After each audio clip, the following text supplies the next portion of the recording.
Expansión con Dionisio Gutiérrez. 16 de abril de 2015 es la fecha que marca el inicio de una batalla cívica que hará historia en Guatemala. Los guatemaltecos comenzaron a salir a las calles en forma masiva a manifestar su descontento ante los abusos y la corrupción del gobierno.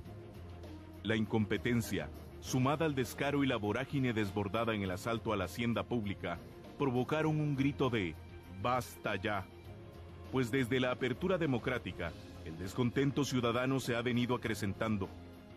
8 gobiernos desde la apertura democrática, de los cuales los que mejor salieron fueron oportunidades perdidas. La agenda de fortalecimiento democrático y construcción de un verdadero Estado de Derecho se dejó de lado y en su lugar, y con escasas excepciones, una clase política indolente implementó una agenda dedicada a deformar y asegurarse instituciones que le proveen impunidad y que le sirven para convertir recursos públicos en botín. En nada se parece esto a la Guatemala que en 1986 nos ilusionó con la llegada de las primeras elecciones libres y democráticas. Por eso las victorias ciudadanas de los últimos meses son importantes, pero insuficientes. Esta ventana de oportunidad debe aprovecharse para fortalecer las instituciones y sanear el sistema político. Si ahora fue el gobierno del Partido Patriota el que quedó expuesto gracias a la CICIG y al MP, el latrocinio público, los excesos y abusos han sido la marca de los últimos gobiernos. Basta regresar solo 4 años al gobierno de la UNE para identificar los mismos males de este sistema político que hoy repudiamos. La mayoría de gobiernos desde 1986 fracasaron rotundamente en sus ofrecimientos por guiar a Guatemala hacia un camino de mejores oportunidades para su población. Y en especial, los últimos 2, el Patriota y la UNE, dejaron un legado de corrupción, oscuridad, ineptitud y proyectos oportunistas, personalistas y partidistas. Se olvidaron del país.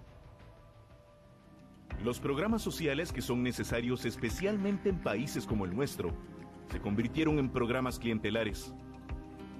La corrupción y la falta de transparencia también estuvo presente. Y para una pequeña muestra, el negocio del transurbano habla por sí solo en el gobierno de la UNE. ¿Qué decir del financiamiento político de dudosa procedencia, que de acuerdo al informe de CICIG sobre el financiamiento de la política en Guatemala, habría llegado tanto al Partido Verde como al Naranja y a otros más? La actual candidata a la presidencia por la UNE ha pretendido distanciarse del gobierno de su ex esposo, cuando fue claro que ella fungió de facto como jefa de gobierno, usurpando en la práctica funciones propias del vicepresidente, ministros y secretarios de Estado y del mismo presidente. Y hay que recordar que ese gobierno no redujo la pobreza y debilitó las instituciones, la prensa independiente y la sociedad civil. La dura realidad detrás de los informes llenos de supuestos logros que nos han presentado los últimos gobiernos, incluyendo y en especial el de la UNE, es que los indicadores socioeconómicos mostraron mínimos o nulos avances, y en muchos casos, lamentables retrocesos. Guatemala hoy sigue siendo un país en donde más del 50% de su población vive en situación de pobreza. 1 de cada 2 niños menores de 5 años padece desnutrición crónica. Un promedio de 14 personas mueren al día por hechos violentos. El crecimiento económico neto apenas supera el 0.7% en los últimos 8 años. Los servicios de salud pública viven en permanentes crisis de abastecimiento. Y el promedio de años de escolaridad de la población apenas llega a 5.5. ¿En dónde están los supuestos logros alcanzados por estos gobiernos? El gran reto que tendrá el próximo presidente es convertirse en el estadista que pueda dirigir la vida política del país y construir una agenda de consenso y desarrollo que nos encamine a un mejor mañana.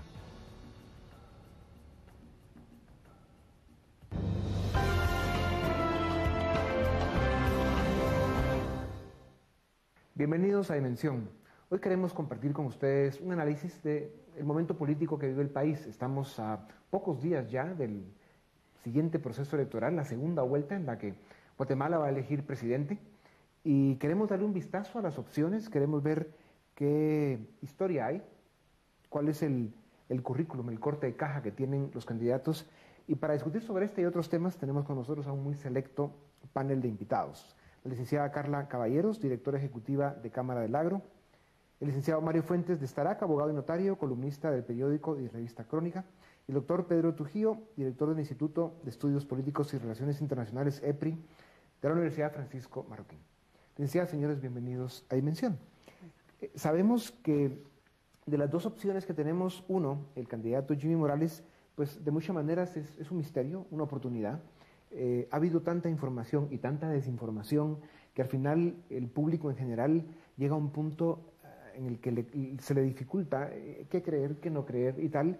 Sin embargo, sin duda alguna, y por lo que la primera vuelta electoral demostró, el candidato Morales pues, fue capaz de convencer a más de 1 millón de guatemaltecos y según los primeros indicios que hay sobre encuestas que se están haciendo ya, parece que le sigue yendo bastante bien en lo que es la preferencia del electorado. En el caso de la candidata Torres, que fue la que más o menos gobernó de facto del 2006 a 2011 en Guatemala, pues sí podemos tener un análisis un poco más a fondo por el hecho de que ya gobernó. Y en esos 4 años pues pasaron suficientes cosas que le permiten a analistas, a la prensa, poder realmente tener un diagnóstico más claro de qué es realmente ese proyecto político. Yo para calentar motores nada más les menciono 3 o 4 datos, que además son datos que se deben conocer. El Banco Mundial dice que la pobreza en Guatemala aumentó del 51 al 53.7%, o sea, la pobreza aumentó en Guatemala. El déficit fiscal se incrementó de una manera alarmante, sobre todo en los años 2009 y 2010. Esto provocó que la deuda pública, porque eso fue lo que hicieron para financiar el déficit, endeudaron al país como nunca se había endeudado en décadas, en un 57%. O sea, subimos de 56.000 millones de quetzales a cerca de 88.000 millones de deuda pública. O sea, un 57% de aumento de deuda pública. Según el índice de competitividad del Foro Económico Mundial, ellos mencionaron 2 cosas, que la calificación de Guatemala bajó y que hubo un deterioro institucional importante en el país durante ese periodo de gobierno. En todo caso, cuando uno analiza las cosas que pasaron en aquellos 4 años, y hay que recordar que el ser humano por naturaleza tiene una memoria histórica bastante limitada, o sea, se nos olvidan las cosas con demasiada facilidad. Por eso, pues, los que tenemos la oportunidad de expresarnos en medios y que dedicamos un poco de tiempo al análisis, podemos de varias maneras ayudar a recordar. Pero datos como, por ejemplo, en el gobierno de la UNE hubo 5 ministros de gobernación. Hubo señalamientos de corrupción que se pueden llenar cajas de noticias y de denuncias que lo confirman. Datos como, por ejemplo, el proyecto ideológico que se tenía en esos 4 años, ¿no? Donde se desfiguró el presupuesto del Estado y se dedicó principalmente al financiar y el preparar un proyecto ideológico para Guatemala, lo cual pues se desmoronó por lo que todos ya sabemos. En todo caso, licenciado Fuentes, ¿cuál es su visión del saldo que dejó el partido UNE para Guatemala del 2006 al 2011? Sí, Dionisio, sin duda fue un saldo negativo. Yo recuerdo, además de la información financiera que usted está señalando, que es muy relevante, yo recuerdo, digamos, eventos importantes en materia institucional, como por ejemplo la creación de la famosa Comisión Interinstitucional de Cohesión Social, en donde se asignaban funciones presidenciales y vicepresidenciales a esta comisión que la presidía la primera dama de la nación, que era la señora Sandra Torres, y yo en esa época era el presidente del Centro para la Defensa de la Constitución y presentamos 2 acciones de inconstitucionalidad precisamente en contra de esta digamos, estructura bizarra que se había creado, y la Corte de Constitucionalidad declaró con lugar las acciones que nosotros presentamos, porque estaban totalmente totalmente reñidas estas entidades, esas estructuras con la Constitución de la República, y eso pues provocó una reacción en contra del SEDECON tremenda de parte del gobierno. Recuerdo también, por ejemplo, un evento que es trascendental en materia institucional, que es la injerencia del gobierno en la elección de los magistrados de las Cortes, de la Corte Suprema de Justicia, la Corte de Apelaciones, el fiscal general de la República, que incluso la CICIG tuvo que intervenir, ¿verdad?, en los procesos incluso avanzados de selección, porque estaban totalmente, influidos por el gobierno de esa época. Eso se repitió durante el gobierno de Pérez Molina, ¿verdad?, que fue denunciado el año pasado, fuertemente. Digamos, en materia institucional, también recuerdo, por ejemplo, el famoso divorcio, entre el entonces presidente Colom con la señora Sandra Torres, que causó un revuelo porque era en fraude totalmente de la Constitución, y que afortunadamente la Corte de Constitucionalidad impidió ese despropósito. En fin, hay una serie de hechos que son incontables, ¿verdad?, que obviamente los recordamos con profundo pesar y con temor a que esto pudiera repetirse en el futuro. Sí. Licenciada Caballeros, su análisis sobre lo que fue ese gobierno. Yo creo que la alta carga ideológica, ya lo mencionaba en varios aspectos. Creo que uno de los temas importantes que tenemos que recordar es, en esos 4 años de gobierno de la UNE, que ya gobernó, se dio el mayor número de sindicatos inscritos en el Ministerio de Trabajo, y probablemente muchos de ellos sin ni siquiera llenar los requisitos. Basta con revisar los archivos del Diario de Centroamérica para ver la cantidad de sindicatos que salían aprobados de manera casi que diaria a nivel nacional. No existe otro periodo en la historia en donde se hayan inscrito la mayor cantidad de sindicatos de trabajadores informales, de sindicatos que no tienen, digamos, y no llenan los requisitos que están establecidos por ley. Otro de los aspectos importantes es la falta de transparencia en el uso y el manejo de los fondos públicos. Es el gobierno que abusó de manera descarada de las transferencias de un ministerio hacia otro ministerio en el presupuesto de la nación, cometiendo, en mi opinión, probablemente un sinnúmero de delitos por el cual muchos exministros de finanzas debiesen de estar procesados y perseguidos penalmente, y que aún no ha sucedido nada. Otro de los temas que también se dio en este gobierno es el deterioro de toda la infraestructura vial del país. Para poner un ejemplo que es más fácil de ver para quienes estamos en la ciudad de Guatemala, la carretera entre Antigua Guatemala y la ciudad de Guatemala es uno de esos ejemplos, totalmente abandonada, totalmente deteriorada. Se tuvo que reconstruir. Las carreteras hacia occidente, la CA1 occidente hacia Xela, Chimaltenango, Totonicapán, totalmente destruida también en ese gobierno. Y el abuso, me atrevería a decir, del endeudamiento, pero del endeudamiento ilegal. No solamente el que fue aprobado en el Congreso de la República, a través del Ministerio de Comunicaciones, en el periodo del 2008 al 2012, se creó el mayor endeudamiento o la deuda flotante, que es la manera en que le llaman los políticos, pero en realidad es una deuda ilegal, a través de aprobación de contratos sin espacios presupuestarios, sin tener el respaldo de ley para ser ejecutados, y quién sabe si incluso fueron ejecutados muchos de esos contratos, más de 2.000 millones de quetzales a través del Ministerio de Comunicaciones. Esos son, digamos, algunos ejemplos concretos. También Vamos a ir un corte y volvemos un momento para seguir con Dimensión y el tema de hoy, que es análisis político previo a la segunda vuelta electoral.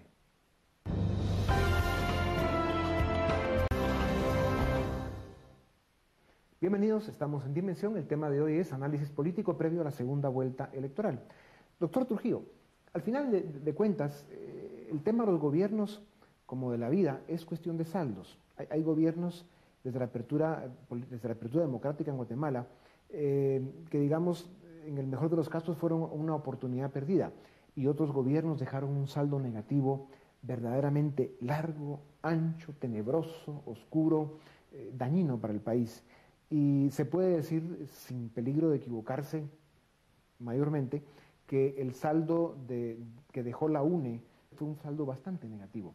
Sandra Torres gobernaba con el señor Colón, que era más o menos una figura decorativa, pero ahí pasaron cosas que hay que recordar.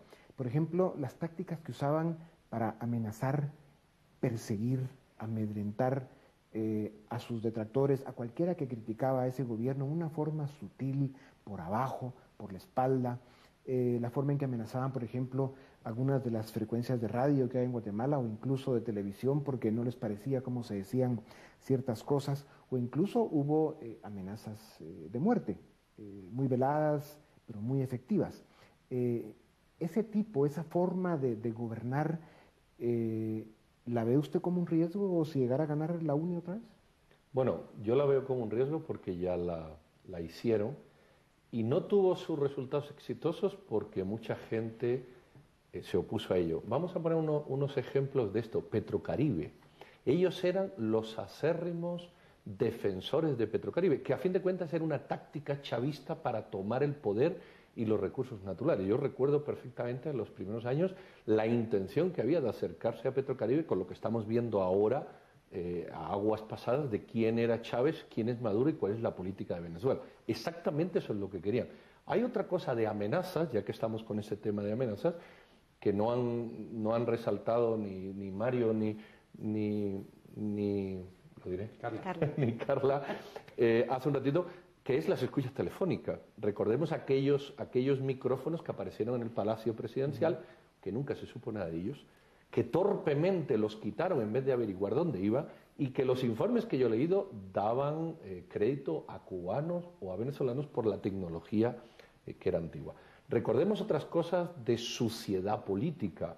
El ministro de Educación tuvo que dimitir antes, porque la señora Torres no lo dejó, ir al Congreso a explicar en qué se gastaban los recursos de partida.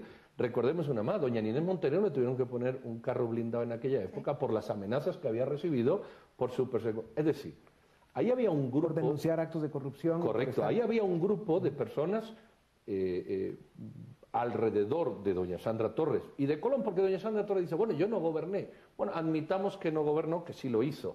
Lo que pasa es que con ella vienen los mismos que gobernaron, entonces me da exactamente igual, el gabinete va a ser igual.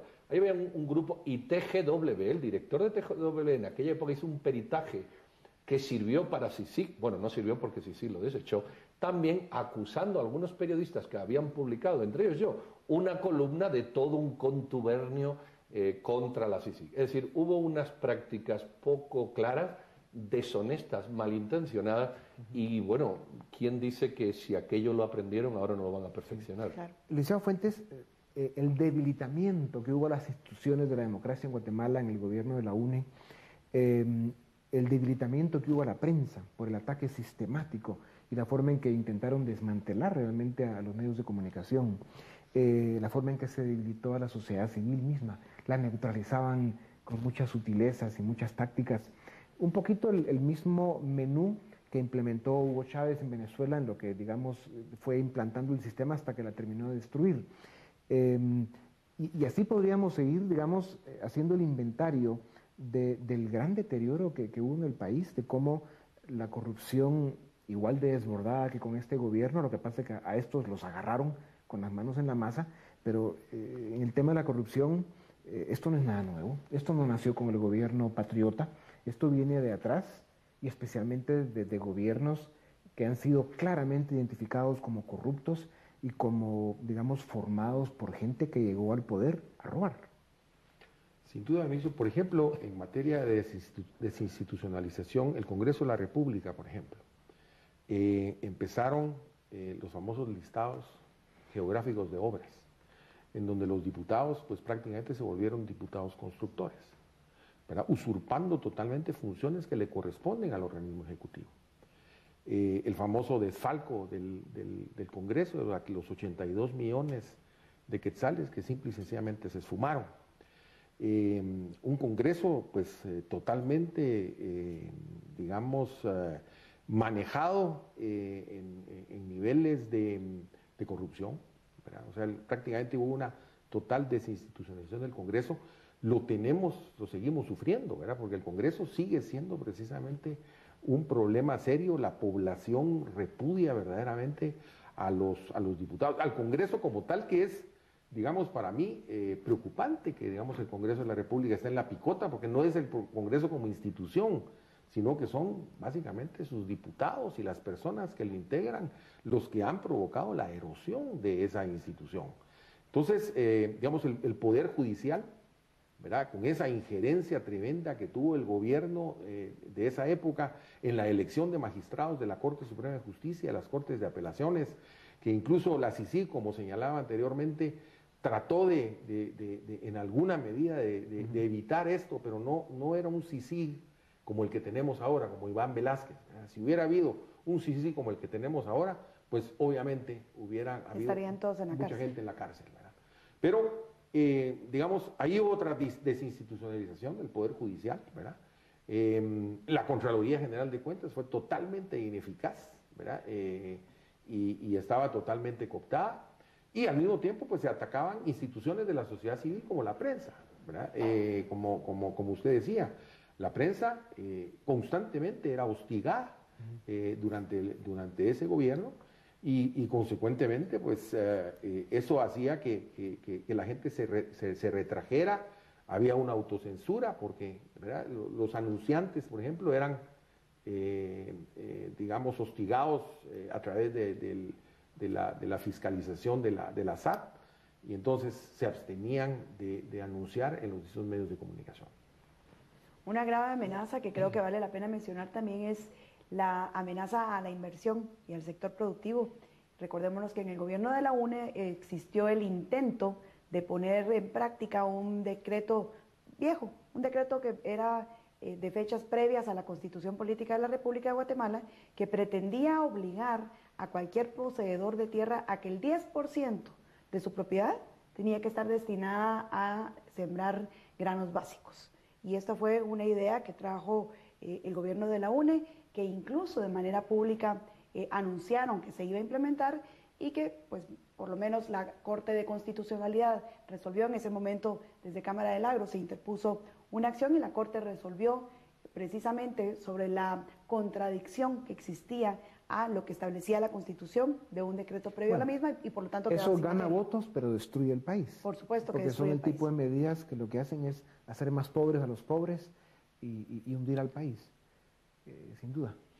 Yo lo que veo, para redondear esta idea, es que a la ciudadanía no le pasó inadvertido todo aquello.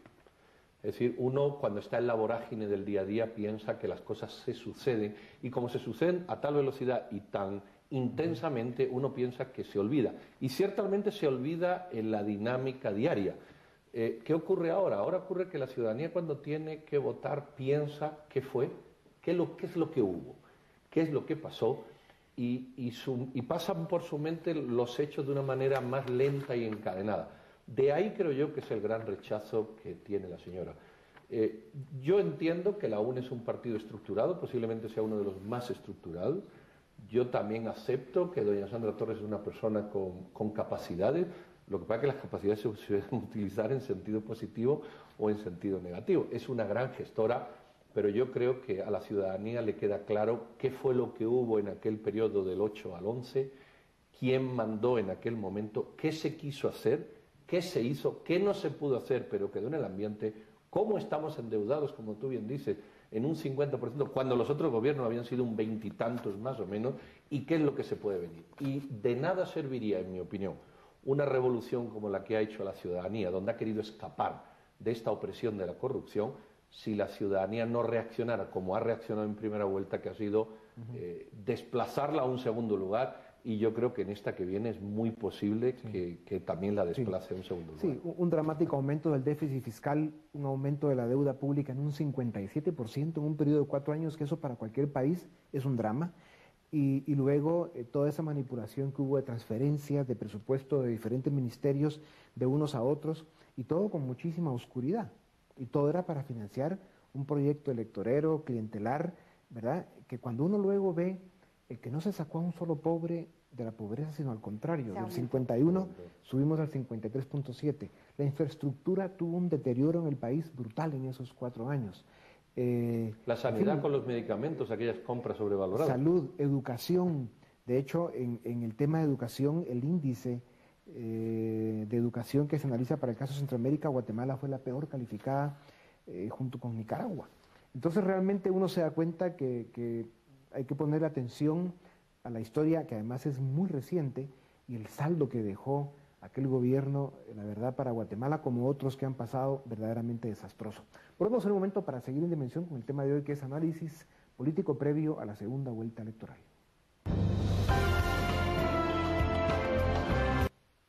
Bienvenidos, seguimos en Dimensión, el tema de hoy, análisis político de cara a la segunda vuelta electoral.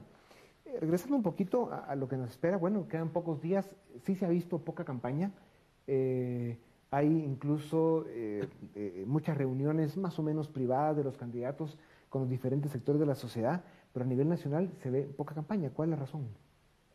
Bueno, yo creo que hay poca campaña porque hay poco dinero. Parece que no, pero hay poco dinero para campaña. El señor Morales tenía poco, ya lo confesó en la primera vuelta. Creo que con los resultados que tiene, invertir en más a lo mejor no le es rentable. No, ya se dieron cuenta que no muy funciona gastarse una correcto. cantidad de millones. Y doña Sandra Torres pues gastó lo que podía. El tema es que quién la financia. Es decir, se requiere dinero. Yo creo que a estas alturas hay pocos financistas que quieren apostar por uno o por otro. Lo que pasa es que al otro le ha ido mejor que al uno. Y luego yo creo que hay poca campaña por dos razones. Yo veo poca campaña del señor Morales. Quizás la campaña aquí se debería de haber cambiado y centrado en programas de gobierno, se debiera haber centrado en equipos de trabajo, y pareciera que Sandra Torres ha salido un poquito más al quite con estas cuestiones, y el señor Morales me da a mí que está esperando, quiero yo entender así, las dos últimas semanas, que empiezan ya prácticamente mañana lunes, para salir con todo esto a presentarlo al público. Y por eso posiblemente estas 2 semanas... Regresando a los temas de fondo, historias de la vida real, historias oscuras de la vida real, por ejemplo el transurbano, que fue uno de los temas de corrupción más señalados en la época del gobierno de la UNE, Fonapaz, hubo otros temas como lo que pasó en el RENAP, por ejemplo, ¿verdad? Que hubo una serie de escándalos que todavía no se han terminado de ventilar como deben para analizar la forma en que se aumentó el padrón electoral en más de 2 millones de votantes, cuáles eran los objetivos, qué tácticas usaron, etcétera. Hablemos un poco de esos casos. Yo creo que están vinculados también no solamente a la corrupción, que va mucho más allá, sino también, otra vez, insisto, en el proyecto ideológico. El gobierno actual, el gobierno que ha gobernado del 2012 al 2015, básicamente sigue siendo también el mismo gobierno de la UNE, y eso no lo podemos negar. El de Pérez Molina. El de Pérez Molina es prácticamente un calco del gobierno de la UNE, en el sentido de que le dio continuidad a muchos de los programas de la UNE. Recordémonos, en febrero del año 2012 sale el gobierno, sale el presidente, presenta, y uno de sus primeros proyectos de ley es precisamente una reforma tributaria, que es la que le heredaba el gobierno de la UNE, que fue la promovida por uno de los ministros de Finanzas de la UNE. Los sindicatos y los pactos colectivos que se afianzaron en el gobierno de la UNE son sindicatos y pactos colectivos que también se afianzan nuevamente en el gobierno del Partido Patriota. El sindicato del Ministerio de Educación, el sindicato del Ministerio de Salud y el sindicato del Ministerio de Economía es otro de los sindicatos del que poco se habla, pero igual de leonino, igual de ilegal que los sindicatos y que los pactos colectivos que tienen tanto Joviel Acevedo como la gente del Frente Nacional de Lucha en el Ministerio de Salud. Todas esas son herencias que de muchos gobiernos anteriores, pero que se acentúan en el gobierno de la UNE. Y que adopta y continúa el gobierno del Patriota. Dionisio, el sistema paralelo de gasto público prácticamente explotó en ese gobierno, ¿verdad? En fideicomisos, ¿verdad? A pesar de que al inicio del gobierno decían que iban a suprimirse los fideicomisos, sin embargo, proliferaron los fideicomisos y engordaron de una manera impresionante. Los fondos sociales, Fonapaz, que usted lo estaba señalando, fue una estructura que incluso Fuentes Knight en su libro Rendición de Cuentas lo denuncia como actos de corrupción, la Secretaría Ejecutiva de la Presidencia. ONGs, las ONGs se volvieron unas ejecutoras de gasto público impresionantes, ¿verdad? Entonces, esto fue totalmente en detrimento, vuelvo otra vez a la institucionalidad del país, porque la Constitución claramente dice que el despacho de los negocios del Ejecutivo le corresponde a los ministerios. Los ministerios se vaciaron prácticamente, ¿verdad? Con todos los programas clientelares que se llevaron a cabo durante ese gobierno. Sí. Transurbano, que 450 buses fueron abusivamente, excesivamente sobrevalorados. ¿Quién se robó su dinero? ¿Dónde está? Fue el gobierno de la UNE. Bueno, fue el gobierno de la UNE. Hay una institucionalidad que no hemos nombrado y que también se apropió Sandra Tordella, que es la vicepresidencia de la República, que estuvo absolutamente anulada en aquel tiempo. Y cerrando este paréntesis, el tema del Transmetro, que ya la fiscal general hace, pues prácticamente en esta semana, ¿verdad? El transurmano, perdón. Dijo que era un tema que se iba a ver desde la lesividad hasta el contrato inapropiado o ilegal. Yo creo que ahí lo que se hizo fue que todos pagáramos una cantidad de millones que no sabemos muy bien costar, que de las 3.000 unidades que había prácticamente vinieran 500 o 600 y que sean manejados por algunos que curiosamente vemos ahora o hemos visto en el Partido Líder. El secretario de la Confederación de Autobuseros, etcétera, era financista precisamente el señor Lorenzo. Otra cosa que ocurrió en la UNE, que enlaza con esta red que de alguna manera empezamos a estirar hasta nuestros días, es el nacimiento del Líder y el nacimiento de Todos. Así es, dos partidos que se originan en la UNE. Que se originan en la UNE y que evidentemente siguen teniendo unas raíces profundas en la UNE. Líder se origina en una ruptura y hay un punto más, y voy a terminar con esto para dejar también algunas cosas para que el resto pueda comentar, y es el señor Barquín. El señor Barquín es un cáncer de aquella época. Recordemos que el proceso que tiene abierto y por el que está en arresto domiciliario es por el caso del 2009, cuando él era, pues no sé si era o superintendente de banco, sí, todavía no había sido nombrado director de... Y es otro producto de la UNE. Entonces aquí lo que vemos es que la UNE generó una metástasis en las finanzas, en las comunicaciones, en la sanidad, en el magisterio, de sindicalistas aprovechados, que ahora son absolutamente rechazados. De ahí que la señora Torres fuera pitada o silbada o cuestionada cuando el otro día dijo vamos a tener que negociar con Joviel Azevedo. Es esa metástasis es la que lleva a nuestro día. Y Líder es parte de esa metástasis también. El registro mercantil, el deterioro, el desmantelamiento del registro mercantil creo que es otra de las herencias de la UNE. El registro mercantil pasó de haber empezado a tener entre los primeros lugares en términos de competitividad, de ser un registro que había alcanzado su efectividad para aprobar o empresas y procesos, empezó a pasar 6 meses nuevamente como hace 20 años y para que le aprobaran una sociedad anónima y el establecimiento de una nueva empresa en Guatemala. Esto le ha costado a la gente que ha trabajado en esta área 4 o 5 años después poder recuperar y lograr llegar al nivel en el que estaba con una apertura de empresas en 24 horas o en 7 días máximo en un trámite de inscripción de empresas. Entonces, creo que ese es otro de los temas que también están asociados a esos puestos privilegiados de sindicalistas que están enquistados dentro del Estado, en el Ministerio de Economía, particularmente en este caso. El problema, por ejemplo, de RENAP, que usted lo mencionaba, los daños que causó, porque tuvieron que prorrogarse muchas veces la entrada en vigencia del documento personal de identificación, porque y que siguiera vigente la cédula, porque no había capacidad para que se pudieran entregar, y fueron una cantidad de documentos que estaban mal hechos, unas irregularidades, unas anomalías tremendas que se dieron en el RENAP. Causó un problema legal terrible para la población. Incluso hubo problemas serios para sacar certificaciones de partidas de nacimiento, partidas de matrimonio, en fin, eso fue un total desorden, ¿verdad? Derivado precisamente incluso de la corrupción que se dio en esa institución. Las prácticas de bloqueos de carreteras que se incrementaron, las prácticas de invasiones por parte de algunas organizaciones afiliadas o cercanas a los partidos políticos, particularmente en el gobierno de la UNE, secreto a voces, de la misma manera que ha sido en este gobierno, sindicalistas que salían a manifestar y a bloquear carreteras para exigir aprobación del presupuesto de la nación, incrementos al presupuesto o reformas al presupuesto. Recuerdo que hay una publicación de Prensa Libre, si no recuerdo mal, de investigaciones o sospechas de la participación de algunos funcionarios de ese gobierno, no recuerdo si fue en el 2008, precisamente vinculados a esos bloqueos de carretera que surgieron en la misma semana en que se está aprobando el presupuesto de la Nación. Antes del gobierno de la UNE, no recuerdo yo esa práctica particular para pedir que el Congreso apruebe el presupuesto.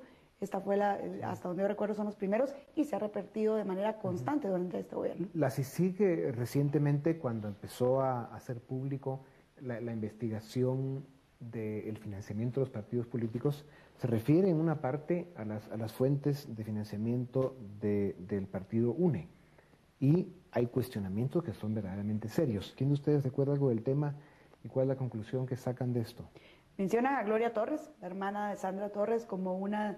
recolectora municipal. Como la recolectora municipal, pero particularmente, y son claros, con vínculos con algunos de los posibles, o más bien de los financistas de los que se sospecha su origen financiero estaba relacionado a crimen organizado. Mencionan claramente a Sandra Torres, a Gloria Torres, perdón, y mencionan también a Gustavo Alejos como uno de los financistas de la UNE. Hay dos detalles que ya que estamos poniendo sobre la mesa. Uno es la dimisión del ministro de Defensa. Bueno, el cese, porque cuando es cesado llama a un narco y ahí termina el señor Abraham Valenzuela, no se nos olvida. Y otra cosa que tú apuntaste al principio de lo que no hemos dicho nada. Hubo 5 ministros de Gobernación. Uno falleció en accidente de helicóptero cuestionado por algunos. Recordemos que el helicóptero despega de Petén y no se sube. Creo que era el director de la policía que se queda allí, curiosamente. Y se cae el helicóptero. Los otros 3 detenidos, uno está en libertad, otro le acaban de poner una fianza de 20 millones, el señor Gándara, y un tercero, el señor Velázquez, sigue en prisión por cuestiones de manejo de fondos de prisiones.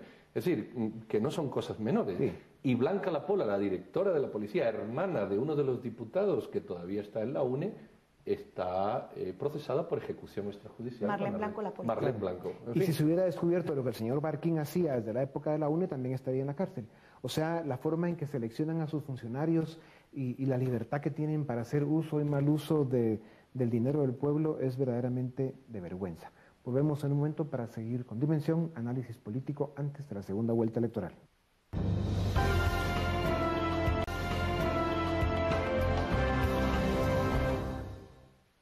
Bienvenidos, estamos en Dimensión, el tema es análisis político antes de las elecciones. Bueno, creo que el saldo de la UNE y la señora Torres, que fue la presidenta de facto, y la figura decorativa de un señor que se llama Colón, que estuvo ahí de arriba para abajo y de lado a lado, pues ya más o menos vimos con esa historia y con esos antecedentes qué nos podría esperar. Hablando un poco de Jimmy Morales, como decía al principio, pues de alguna forma es un misterio, es una oportunidad, hay mucha desinformación, mucha campaña negra. Sin embargo, no ha gobernado, simplemente va a ser una nueva experiencia. ¿Qué oportunidades tiene realmente? ¿De qué manera él puede hacer un buen gobierno? ¿Qué decisiones tiene que tomar para realmente prepararse para enfrentar la situación en la que está el país, que no es fácil? Sin duda es una gran incógnita. Yo creo que él tiene que, si quiere, le va a tocar unas situaciones muy complicadas. Por ejemplo, un Congreso totalmente manejado por la partidocracia, líder, PP, UNE y UCN, entre los 3 llegan a casi la mayoría calificada de los diputados al Congreso de la República. 103 votos. 103, 104 votos. Y consecuentemente va a tener que enfrentar a la partidocracia, que va a cruzarse de brazos a esperar a que él se deteriore. Consecuentemente, él tiene que arroparse de la ciudadanía, ¿verdad? Él tiene que tomar el eco del 16 de abril, que es el punto de inflexión, y que la ciudadanía lo acompañe en este proceso. Tiene que, elegir, sus funcionarios tendrán que ser personas de los distintos sectores que cumplan los méritos de capacidad, idoneidad, honradez, para que verdaderamente entre con toda la fuerza. Tiene problemas también con las finanzas públicas, queda una situación de desfinanciamiento prácticamente del presupuesto. No sé al final cuál va a ser el presupuesto que se va a aprobar, pero él va a tener problemas. Yo creo que el gobierno este gobierno de Maldonado Aguirre le va a pasar lo mismo que Lázaro Chacón y que Idígoras van a dejar impagos, deudas que van a tener ese país, incluso salariales.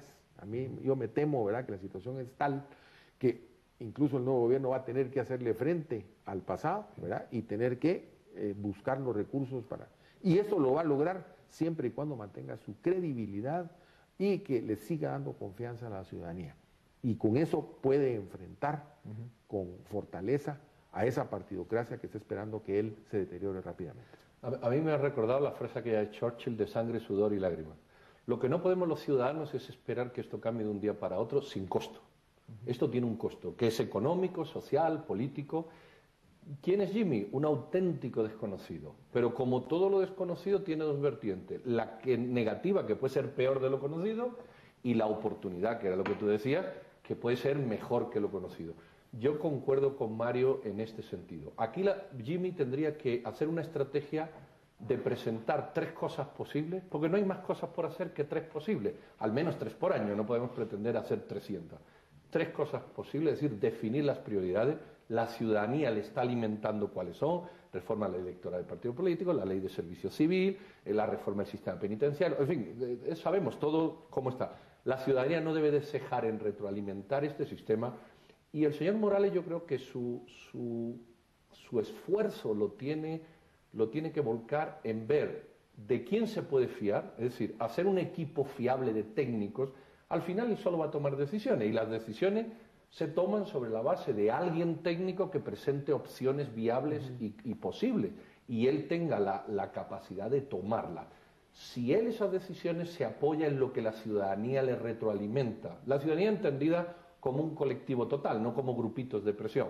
Si él pone a técnicos, que en este país hay suficientes en todas las áreas, a presentar las cosas, pues será una excelente oportunidad. Las finanzas es un problema, como dice Mario, hasta que aquí la base impositiva no se amplíe y 4,5 millones de ciudadanos que ahora evaden el fisco y solo pagamos 1,5 millones de ciudadanos no se incorporen, aquí las finanzas no se van a arreglar, se hagan lo que se haga, otro tipo de privilegios o cuestiones. Entonces yo creo que lo tiene relativamente sencillo, de una manera explicativa. El problema está en materializar esos vectores. Decía, caballeros, le dejo a usted esta pregunta. De alguna forma, Jimmy Morales, si gana las elecciones, tiene una situación que se puede ver como ventaja, que es, por un lado, una especie de agenda supranacional que está dada para Guatemala, que se llama CICIG. CICIG está ayudando al país a que haya un rescate del sistema de justicia, que se termine la impunidad, que todos los que han estado en actos de corrupción o pertenecen a redes criminales vayan cayendo, y que de alguna forma nos ayuda a desmantelar este monstruo que ha secuestrado, capturado al Estado en Guatemala. Eso es una ventaja, sin duda alguna. Y el presidente Jimmy Morales, si llega a ganar las elecciones, pues tendrá que saberse acompañar de ese esfuerzo, apoyarlo y llevarlo a un puerto seguro. Y el otro eje, que también es la agenda más nacional, con mucho apoyo de la comunidad internacional, son las reformas que mencionaba el doctor Trujillo. O sea, está la ley electoral de partidos políticos, la ley de servicio civil, las reformas al sistema de justicia y algunas otras. O sea, solo ahí hay 2 proyectos de gran magnitud que, si el presidente Morales gana las elecciones, podría realmente implementar esto de una manera con muchos buenos resultados. Sí, la pregunta sí creo que es posible. Yo lo que puedo responder es que ya vimos que con la UNE y con Sandra Torres, como bien decía usted al inicio, que fue prácticamente la presidenta de facto, no sucedió. La ley de servicio civil pudo haber sido aprobada hace 8 años, las reformas, y no sucedieron. La reforma a la ley electoral y de partidos políticos también se pudo haber dado hace 8 años y no se dieron. Entonces, la respuesta es sí creo. Si Jimmy Morales llega a ser presidente y toma la decisión, pero no depende solamente del acompañamiento supranacional, que coincido totalmente en este momento, debe ser a la par de la CICIG y debe ser un acompañamiento enfocado en eso, en justicia y seguridad. Si él toma esa decisión, porque lo más importante es que la tome y que tenga la capacidad de gobernar como presidente, es voluntad política. Tenemos los últimos 2 gobiernos, tenemos presidentes que resultaron electos que no fueron presidentes. Ni Álvaro Colón ni Otto Pérez Molina verdaderamente ejercieron el rol que les manda la Constitución como presidentes. Fue otra persona y otras personas quienes tomaron las decisiones y quienes llevaron a cabo las acciones que quisieron. De alguna manera fueron cómplices, en algunos casos, como en el caso de Otto Pérez Molina, no me cabe la menor duda, está en un proceso de justicia, está en la cárcel hoy, en el que fue copartícipe de muchas de esas acciones. Entonces, creo que la oportunidad para Jimmy Morales está en tomar la decisión y en saber también decirle a mucha gente que no, porque en este momento, en campaña, y por supuesto después del 25 de octubre, mucha gente de todos los sectores, aunque tengamos un discurso de priorizar seguridad y justicia, aunque tengamos un discurso de priorizar las reformas de ley que el país demanda, muchas de esas personas y muchos de esos sectores lo que hacen, indistintamente de qué parte de la sociedad vienen, es ir a poner la mano e ir a empezar a pedir mis prioridades y no las prioridades del país. Creo que el reto para Jimmy va a ser ese, decir no y empezar a trabajar verdaderamente en lo que el país necesita. Bueno, pues estamos a pocos días de las elecciones y sin duda alguna los ciudadanos tienen una decisión muy importante que tomar, ya sea que voten por convicción, que voten por descarte, porque quieren votar en contra del otro, o porque, en fin, por lo que sea, pero que vayan a votar. Creo que hay que empezar a motivar al ciudadano de que su presencia en las urnas, hoy, probablemente como pocas veces en la historia reciente del país, es de suma importancia. Pues muchas gracias, a seguir adelante con las batallas y con ustedes volvemos la próxima semana. Gracias por haber estado con nosotros una vez más. Los dejamos con Dimensión Redes.